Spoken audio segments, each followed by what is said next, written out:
How you doing, everybody? Jeff Joniak and Tom Thayer from PNC Studios here at Hallis Hall, breaking down Week 16 matchup. The Bears fly to the Great Northwest to take on the Seattle Seahawks, a team coming off a Tuesday night loss to the LA Rams, one of their division rivals.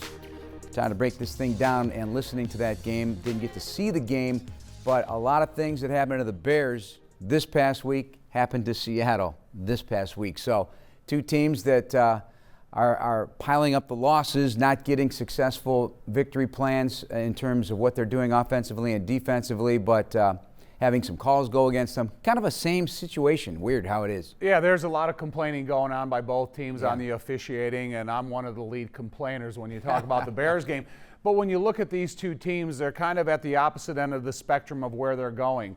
They kind of got a confused and muddled situation with their quarterback, Russell Wilson, and what he's meant to this organization. But the decisions he's making, where he's at, and the way he's playing. A lot of offseason controversy.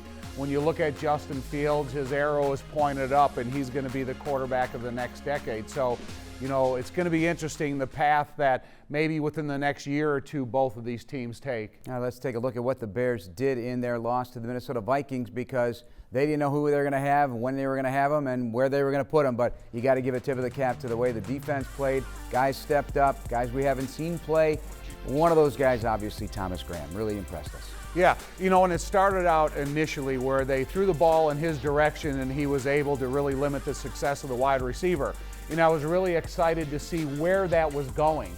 Was it going to continue throughout the entire process of the game, or did we just capture lightning in a bottle?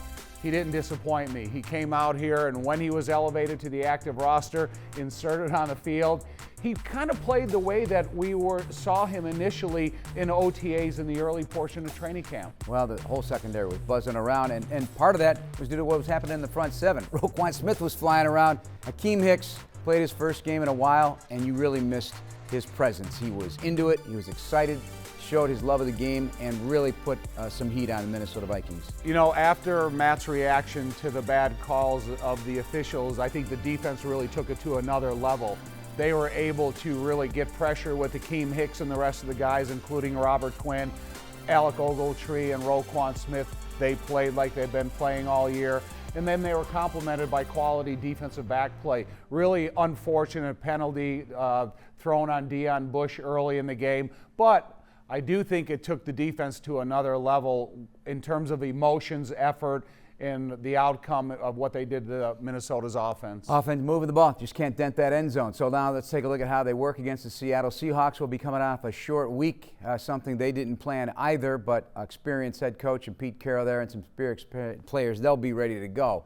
So what the Bears defense has to brace for is a different style of quarterback. Russell Wilson, in his history, ejects the pocket, finds green grass, makes plays on the move. He's not doing that as much right now. In this point in his career, coming off a finger injury, he's hanging in there a little bit, but you really want to make sure late in downs that he doesn't hurt you. Right. You know, it's really in a kind of a weird scenario with Russell Wilson, because there's so much conversation of him leading the Seattle Seahawks. He doesn't want to put himself in harm's way where he's going to eject the pocket, he's going to run downfield and take on a tackler.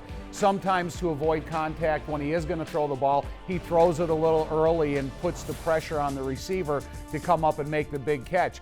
A head coach like Pete Carroll, a head coach like Matt Nagy, they're both fiery coaches. They're going to keep their enthusiasm at a high level. That's been Pete Carroll's MO all the way back to his college days, now into his 70s. Yeah, but, you know, there's a kind of a difference of future between Justin and Russell. Russell, you don't know where he's going or what's going to happen with him. Justin, you know where he's going to be and what's going to happen with him. So Justin's got a lot of work to do in the remaining games of this regular season. Not only what he can learn personally about different defensive styles in the NFL, what he needs to work on in terms of his game. So I'm actually excited to see where Justin takes the remainder of this season. Well, the crowd will be into it there. There always is. Always I know it's a holiday week, but they show out and they embrace the 12s. That is their nickname for that crowd out there. So with Russell Wilson at quarterback, they want to establish a run. They did not have their top receiver, Tyler Lockett. I fully expect him to be back. And, you know, DK Metcalf and Russell Wilson have not connected as much this year, but that is a monster receiver with his size and his speed. So a guy like Thomas Graham, a guy like Kindle Vildor, I don't know who's coming back as of this taping in terms of the rest of the secondary, but those guys will be under some heat with those receivers. Yeah, but I'm kind of confused about Metcalf, because here's a guy that came aboard physically as gifted as any player we've ever seen in the NFL. He's got tight end type of size, and he's got world-class speed. But again, that connection between he and Russell Wilson just hasn't been the go-to matchup that we figured it could be in times of development, especially with a guy like Tyler Lockett, because this guy's as good as you get. They have a great relationship, and you think a second receiver like Metcalf would be able to feed off of it, but it just hasn't gone in that direction yet. Yeah, because of those traits that you just mentioned. He's Right. an ever-present danger, though, and so they got to be watching him. Gerald Everett, a former Rams tight end, really shining well with Russell Wilson in Seattle. He had a big first half in their loss to the Rams. Now, let's flip it to the defensive side of the ball. A lot of different characters, but some real good ones that have been there a while, and one of them is Bobby Wagner. What an outstanding inside linebacker, a tackle machine all the way back to his high school days. He's complimented by Jordan Brooks, who's done an outstanding job too, sniffing out screens, and really an outstanding coverage guy as well. They give you an incredible advantage defensively speaking, because you know they're going to be at or near the line of scrimmage to stop or halt the run game. But then they also have the ability to get in pass coverage, individual assignments against tight ends or backs out of the backfield. So I think it's going to be really interesting to see 4 linebackers on display when I'm talking about Roquan and Alec for the Bears, and then the 2 linebackers for the Seattle Seahawks. It's going to be a great battle, but that's where all the energy comes from with the Seattle defense. Although Carlos Dunlap, he decided to show up. Coming into the game with 1.5 sacks, ended the game, had 3 sacks alone last week. But they were kind of saying, why is this guy not rushing the passer? Why are you having drop in the pass coverage? So I kind of feel bad that Carlos Dunlap got reintroduced to sacks the game before the Bears. Took advantage of a backup tackle there in LA. So the Bears up front, you know, they learned a lot. And we're all watching Robert Quinn. What a year he's had, a comeback player of the year type of award in his future, I would imagine. But 16 sacks hunting down your old friend Richard Dent. And he's had 6 games in a row with a sack. He's had multi-sack games.